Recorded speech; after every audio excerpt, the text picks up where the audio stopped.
আসসালামু আলাইকুম, সবাই কেমন আছেন? আলহামদুলিল্লাহ আমি অনেক ভালো আছি। দেখতেই পাচ্ছেন আমি হাতে চাল নিয়ে নাড়াচাড়া করতেছি। আমি নাড়াচাড়া করতেছি না, আসলে দেখতেছি কতটা শুকাইছে। আর একটু একটু চাল ভালো করে পরিষ্কার করে আমি তাতে লবণ আর পানি দিয়ে মিশিয়ে মাখাইয়ে ১ ঘন্টা ফ্যানের কাছে রেখে দিয়েছিলাম। তো দেখলাম যে না, গায়ে কোনো পানি নেই, পানিটা শুকিয়ে গেছে। আপনারাও ঠিক এভাবে করে নেবেন। তো গরম তেলে ১ মুঠ চাল দিলে যে কি হয়, কত সুন্দর এবং মজাদার খাবার হয়, আপনি অবাক হয়ে যাবেন। তো আমি তেলটা গরম হচ্ছে, আমি সরিষার তেল খাই, যার কারণে দিচ্ছি। আর দেখতেই পাচ্ছেন পাত্রের মধ্যে চাল আমি গতকালকেও ভাজছিলাম, যা মানে ভাগে পাইনি, এতটা মজা হয়েছিল, তাই আজকেও ভাজতেছি। তা আজকে আমি তেলের মধ্যে দিয়ে ভাজবো না, আমি একটা মানে নেটের, যেটা স্টিলের ঝাঁপি নিয়েছি। আপনারা এভাবে নেবেন, প্লাস্টিক দিলে গলে যাবে, বুঝতেই পারছেন। এভাবে যা আছে আপনাদের বাসার মধ্যে যদি থাকে নেটেরই, বা যাদের ধরনীয়ালা আছে ওটা দিয়ে ভাজবেন। আমি এখন গরম চাল দিয়ে দিয়েছি, দেখতেছেন ফুটতেছে। আসলে তেলটা অতটা গরম হয়নি, ভাজতে ভাজতে তেলটা আরও গরম হয়ে যাবে। তো আমি দিয়ে দেখলাম যে তেলটা কতটা গরম হয়েছে কিনা। তা ফুটে ফুটে দেখতেছেন যে সাদা সাদা উঠতেছে। তেলটা যদি গরম হয় আরও মানে দ্রুত ফুটে যাবে সব চালগুলো।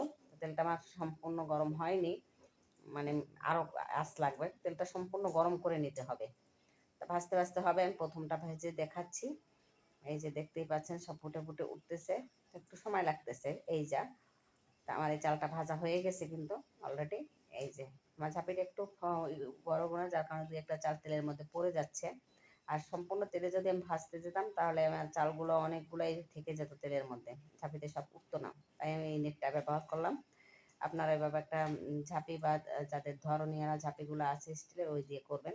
তো এবার দেখেন তেলটা কিন্তু একবারে গরম হয়ে গেছে, দেওয়ার সঙ্গে সঙ্গে চালগুলো সব মুড়ির মতো ফুটে ফুটে উঠতেছে।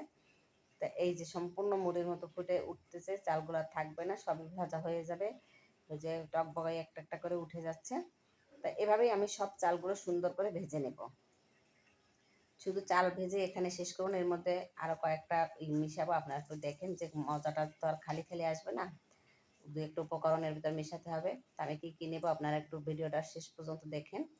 তা আমার এই যে চালটা ভাজা হয়ে গেলে, এভাবে করে অল্প অল্প করে চাল দিয়ে, একবারে সব চাল দিয়ে ভাজার চেষ্টা করবেন না, তাহলে কিন্তু হবে না। অল্প অল্প করে চাল দিয়ে ভাজতে হবে। তা আমি এইভাবে বারবার দিচ্ছি আর ভাজতেছি। আমি একটু বেশি করে ভাজবো, কারণ এতটা মজা হয় যা বলার বাইরে, ভাগে পাওয়া যায় না এমন একটা অবস্থা। তাই চিন্তা করছি আজকে একটু বেশি করে ভেজে বাটায় করে রেখে দেবো। এটা ভেজে দেখা যায় বাটায় করে রাখলে 15-20 দিন ভালো থাকে, আর নর্মাল ফ্রিজে রাখলে তো আরও অনেক বেশি দিন থাকবে। তো আমি অতদিন রাখবো না, ফ্রিজে থেকে খাবো না, বাইরে কৌটার মধ্যে রেখে 10-12 দিন খাওয়া যায়, এরকম ভাজতেছি।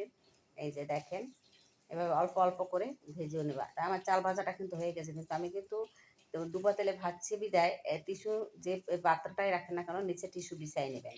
এতে কি হবে, তেলটা, অতিরিক্ত তেলটা টিস্যুতে টেনে যাবে। তারপরও যদি আমি টিস্যু দিয়ে একটু মুছে নেব।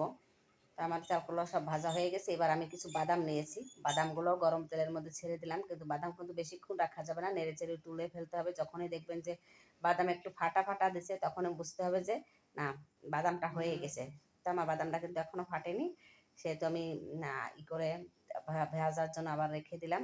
আস্তে আস্তে করে ভাজবো, একটু সময় নিয়ে ভাজতে হবে, বেশি সময় দেওয়া যাবে না, যাতে পুড়ে না যায়, খেয়াল রাখতে হবে। আমার বাদামটা প্রায় হয়ে আসতেছে, 2-একটা করে ফাটতেছে, আমি দেখতেছি। নিচের চালগুলো রয়ে গেছে, ওগুলো পরে আমি ছেঁকে তুলে ফেলবো তেলগুলো যখন ব্যবহার করব। এই যে দেখেন হয়ে গেছে, বা এই একই তেলে আবারও ভেজে নেওয়া যাবে। আমার বাদামগুলো কিন্তু প্রায় হয়ে গেছে, আমি তুলে ফেলবো। বা তেলটা সম্পূর্ণ ছেঁকে উঠাতে হবে, ভালো করে একটু নাড়াচাড়া দিয়ে তেলটা নিচে ফেলে দেবো। এবং বাদামটা দেখেন সব ফেটে ফেটে গেছে, তার মানে আমার বাদামটা খুব সুন্দরভাবে ভাজা হয়ে গেছে। এবার এটা আমি চালের মধ্যে মিশিয়ে দেবো। এই যে আমি চালের মধ্যে মিশিয়ে দিচ্ছি। আমি এটা টিস্যু দিয়ে বাদামের তেলটাও আস্তে আস্তে করে একটু মুছে দিচ্ছি। এভাবে হাতে টিস্যু নিয়ে চেপে চেপে আলগা উপরে যে তেলটা, এটা একটু মুছে নিতে হবে, চালের আর বাদামের দুটোই। আমি সুন্দর করে এগুলো একটু মুছে নিতেছি। এই যে তেল চেপে চেপে সুন্দর করে মুছে নিতে হবে। আমি দিয়ে দিচ্ছি 2 কাপ পরিমাণ পেঁয়াজ। তা পেঁয়াজটা দেওয়ার সময় দেখানো হয়নি। এটা হচ্ছে আমি যেটা ভাজতেছি, সেটা 2 কাপ পরিমাণ পেঁয়াজ। এই যে দেখতে পাচ্ছেন, এই যে পেঁয়াজ, পেঁয়াজ কুচি কুচি করে নিতে হবে, মানে পেঁয়াজের ব্রেস্তার মতো হবে। তাই পেঁয়াজটা কুচি কুচি করে নিতে হবে। ভিতরে দিয়ে দিলাম আমি কয়েকটা কাঁচামরিচ কেটে কুচি কুচি করে রেখেছিলাম, সেগুলো একসঙ্গে পেঁয়াজের সঙ্গে ভেজে ফেলবো। তা পেঁয়াজের ব্রেস্তাটার মতো হবে, হলুদ হলুদ হওয়ার অপেক্ষা করব।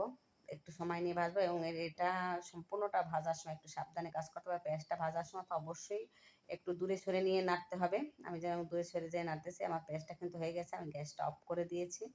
এই যে আমার পেঁয়াজের বেরেস্তাটা কিন্তু একদম মুচমুচে হয়ে গেছে এবং ঘ্রাণ আসতেছে, বেরেস্তার একটা ঘ্রাণ আছে।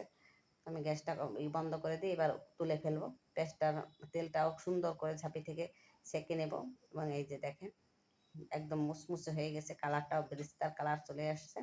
তাহলে আমার পেঁয়াজ কাঁচামরিচ ভাজাটাও হয়ে গেছে, আমি তেলটা চেপে ফেলে দিলাম। এটাও আমি বাদামের আর চাল ভাজার সঙ্গে মিশিয়ে নিব। এরপর আমি আরও একটা জিনিস উপকরণ মেশাবো, যেটা সবচেয়ে মজার হয়, সেটা শেষ পর্যন্ত দেখেন, তাহলেই দেখতে পাবেন যে আমি কি একটা উপকরণ মিশিয়ে একদম চাল ভাজাটাকে এতটা মজার করে ফেলবো। আপনারা খাবেন, একবার যদি খান আমি এটুকু বলতে পারি যে আপনারা বারবার এটা ভাজবেন এবং বাসায় ভেজে রাখবেন খাওয়ার জন্য। আমি গরম বিদায় আমি এই দিয়ে চামচ দিয়ে সুন্দর করে নেড়ে এগুলো পেঁয়াজ একত্রে সব মিলিয়ে দিলাম, দেখতেই পাচ্ছেন। সরি। এই যে আমি এবার টিস্যুগুলো সব বের করে ফেলবো, কারণ টিস্যুতে সব অতিরিক্ত তেলগুলো লেগে আছে, এর জন্য টিস্যুগুলো সব বের করে ফেলতেছি থালা থেকে। আমি একটা থালার উপর নিয়ে ফ্যানের সামনে নিয়ে আসতে একটু ঠান্ডা করার জন্য, কারণ আমি যে উপকরণটা মিশাবো একটু ঠান্ডা হওয়ার পরে মিশাবো, এই জন্য আমি টিস্যু দিয়ে অতিরিক্ত তেলটাও মুছে ফেলতেছি আর নাড়াই চাড়াই দিয়ে একটু বাতাসে, যাতে এটা চাল ভাজাটা একটু ঠান্ডা হয়ে যায়। এই যে সেই উপকরণটা নিশ্চয়ই চিনতে পারছেন, হ্যাঁ, লুডুসের মশলা। আপনারা এই 2 প্যাকেটও দিতে পারেন বা আপনার ম্যাগি মশলাও দিতে পারেন। তো আমারটা একটু পরিমাণ বেশি, আমি 2 প্যাকেট দেবো। যদি আপনার চাল ভাজার পরিমাণটা কম হয় 1 প্যাকেট দিলে হবে। আর পরিবর্তে যদি লুডুসের মশলা না থাকে, আপনারা ম্যাগি মশলা দিয়েও বানাতে পারেন। এটা সুন্দরভাবে মাখাই নেব। এইবার হবে সম্পূর্ণ আমার হয়ে গেছে সব কিছু দেওয়া, এবং এটা কৌটোয় রেখে দিলে অনেক দিন পর্যন্ত ভালো থাকে এবং খেতে কিন্তু অত্যন্ত স্বাদের একটা খাবার। যারা চাল ভাজা খেতে পছন্দ করেন আপনারা এভাবে একবার খেয়ে দেখবেন অবশ্যই। আমি মানে বারবার খাই এটা, একবার ভেজে আসলে হয় না, মানে মন চায় শুধু খেতে। আপনারাও খাবেন, আপনাদেরও বারবার খেতে মন চাবে এরকম চাল ভাজা খেতে, অনেক ভালো লাগে এবং বৃষ্টি বা ঠান্ডার দিনে কিন্তু আরও ভালো লাগে। তা যারা চাল ভাজা পছন্দ করেন আপনার বাসায় করে বানিয়ে রাখবেন। তো সবাই ভালো থাকেন, আল্লাহ হাফেজ।